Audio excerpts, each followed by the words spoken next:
Hello, class. My, how I missed you all. Welcome back. All right, so today we're going to start with a new unit. Well, we started this unit last week. However, I did not do one of these lovely presentations that I do. But we are going to continue on Unit 7, which is investigating weather and the water cycle. For today, our target will be I can identify and describe severe weather by their characteristics. So let's begin. So last week, I showed you guys a whole bunch of videos, a Bill Nye video and a couple of different Brain Pop videos and some YouTube videos that introduced us to winds, tornadoes, hurricanes, and blizzards. Now, the thing that they all have in common is that they are all considered severe weather, okay? So we're going to go into these one by one. Let's begin with wind. What is wind? Wind is air in motion. It is produced by the uneven heating of the Earth's surface by the sun. Since the Earth's surface is made of various land and water formations, it absorbs the sun's radiation unevenly. Two factors are necessary to identify wind. So you need two things to identify wind, that is speed and direction. What causes the wind to blow? As the sun warms the Earth's surface, the atmosphere warms too. Some parts of the Earth receive direct rays from the sun all year and are always warm. Other places receive indirect rays, so the climate is colder. Warm air, which weighs less than cold air, rises. Then cool air moves in and replaces the warm air. This movement of air is what makes the wind blow. What is a windstorm? A windstorm is just a storm with high winds or violent gusts, but little or no rain. But just because it's a storm with high winds, don't think it's not dangerous, guys. This little video here, animated picture of this tree falling over, that is because the wind pushed it over. And then look at the little palm trees or whatever trees those are there being just thrown around by the wind. So wind is very powerful. Then we have tornadoes. What is a tornado? A tornado is a violent rotating column of air extending from a thunderstorm to the ground. The most violent tornadoes are capable of tremendous destruction with wind speeds of up to 300 miles per hour. They can destroy large buildings, uproot trees, and hurl vehicles hundreds of yards. They can also drive straw into trees. I think that's straight into trees. Damaged paths can be more than 1 mile wide to 50 miles long. In an average year, 1,000 tornadoes are reported nationwide. How do tornadoes form? Most tornadoes form from thunderstorms. You need warm, moist air from the Gulf of Mexico and cool, dry air from Canada. When these two air masses meet, they create instability in the atmosphere. A change in wind direction and an increase in wind speed with increasing heights creates an invisible horizontal spinning effect in the lower atmosphere. Rising air within the updraft tilts the rotating air from horizontal to vertical. An area of rotation 2 to 6 miles wide now extends through much of the storm. Most strong and violent tornadoes form within the area of strong rotation. And these are two examples I have here, guys, of some tornadoes.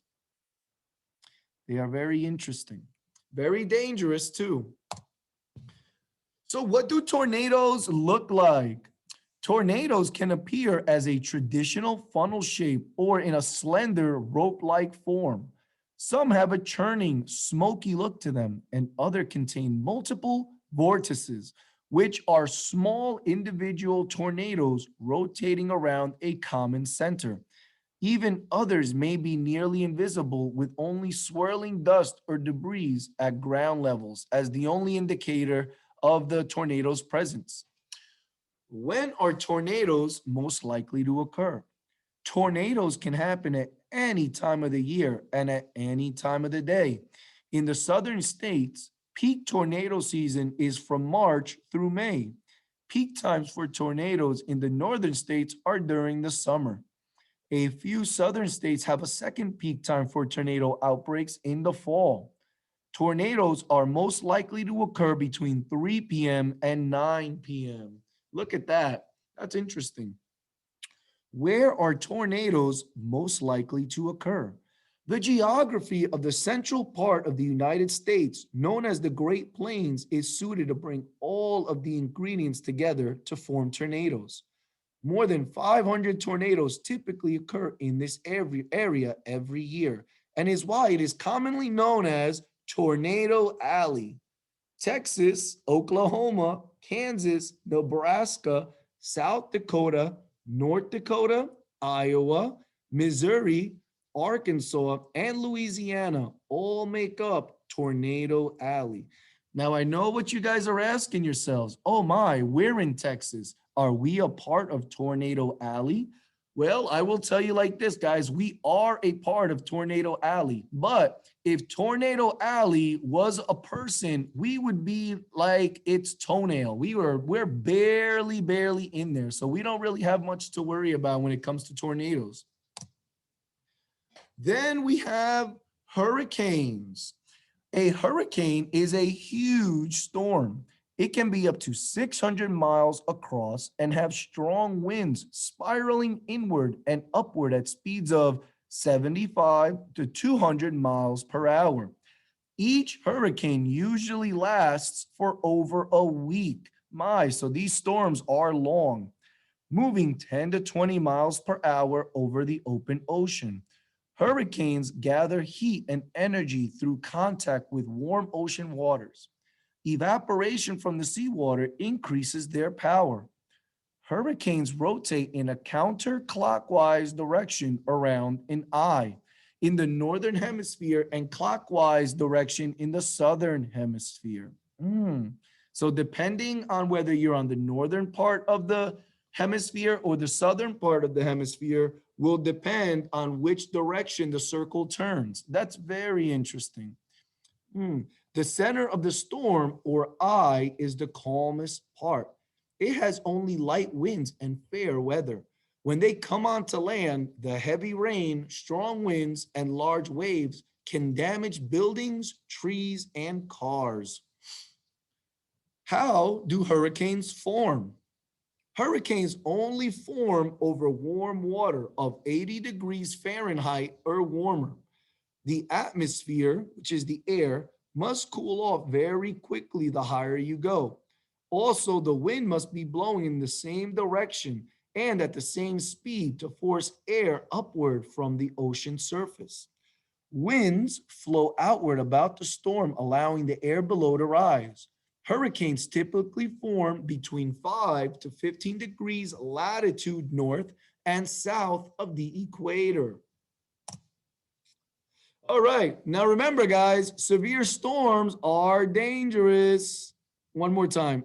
Oh. Then lastly, we have blizzards. A blizzard is a powerful snowstorm. Low temperatures, strong winds, and large amounts of snow together create this dangerous weather condition. During a blizzard, the driving snow can make it difficult to see far. During a blizzard, the wind blows at speeds of more than 35 miles per hour for at least 3 hours. Visibility, which is the distance you can see, drops to 25 hundredths of a mile or less. When the weather conditions are this bad, main roads and railways may have to be closed, and power and telecommunication lines may stop working. In a severe blizzard, the wind speed increases to more than 45 miles per hour. Visibility drops to near zero, and temperature falls to 10 degrees Fahrenheit or lower. All local roads and transportation systems may have to close. When a severe blizzard becomes so bad that it is impossible to see where the ground ends and the air begins, it is called a whiteout. A ground blizzard occurs when snow has stopped falling and high winds are blowing around the fallen snow. Ground blizzards are most common in wide open fields or flat spaces.